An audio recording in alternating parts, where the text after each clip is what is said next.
Hi, welcome to Write That Book. Okay, let's say you finished the first draft of your memoir. But does that mean you're really finished? Well, we'll see. We're Barry Fox and Nadine Taylor, the authors and ghostwriters of dozens of books, including many memoirs like Diana and Dodie, a love story. In this series, we're talking about memoirs. And in this episode, we'll look at what you should do once you've finally completed your memoir's first draft. All right, so let's set the stage. After slaving away for months or maybe years, you finally finished the first draft of your memoir. You're so elated, you just want to shout, "It's done!" But it's not really done. In fact, your work has only just begun. So now you have to go into the next phase, which is revising your manuscript. And not just once, but over and over and over again.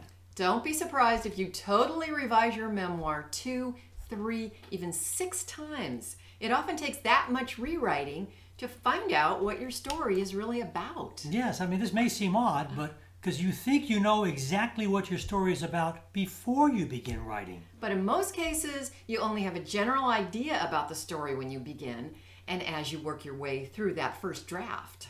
So at this stage, going through that first draft, you're usually more focused on getting information like names, dates, addresses, and events out and on paper. You're not really delving into the heart of your material, which is, in fact, what you hold in your own heart. Yes. So the process of writing and rewriting allows you to work your way through the various levels of discovering your true story. There's the factual level. There's the "I'm angry at these people" or "weren't they wonderful people" level. And the "wasn't that a great or terrible experience I had?" Right, guys.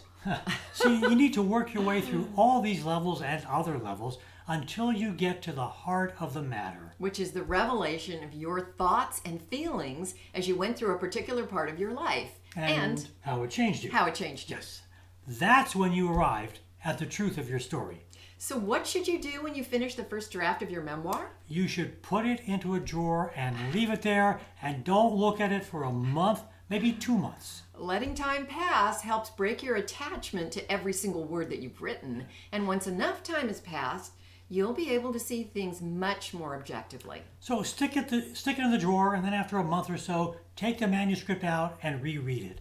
And amazingly, many of the problems already in there will be obvious. You'll see areas where you've described things in too much detail. And other parts will seem to wander off the main storyline, or seem like they've just been jammed in, bringing the story to a crashing halt. Some of the characters will seem to blab on forever for no real reason. And as you reread it, you'll find long passages where the characters are describing things that should have been handled elsewhere or trimmed way down.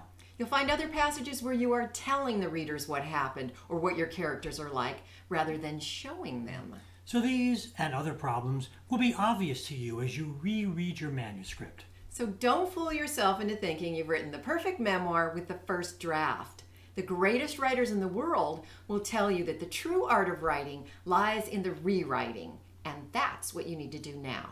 So we've listed the problems we just mentioned in the comments below to make them easier for you to remember. We hope you've enjoyed today's video. Please hit the subscribe and like buttons. And if you'd like help with your memoir or any other type of book, contact us. We're Barry Fox and Nadine Taylor, authors, ghostwriters, and book coaches. We can help you write the book you've always dreamed about. Yes, use the information in the box below to contact us. See you next time.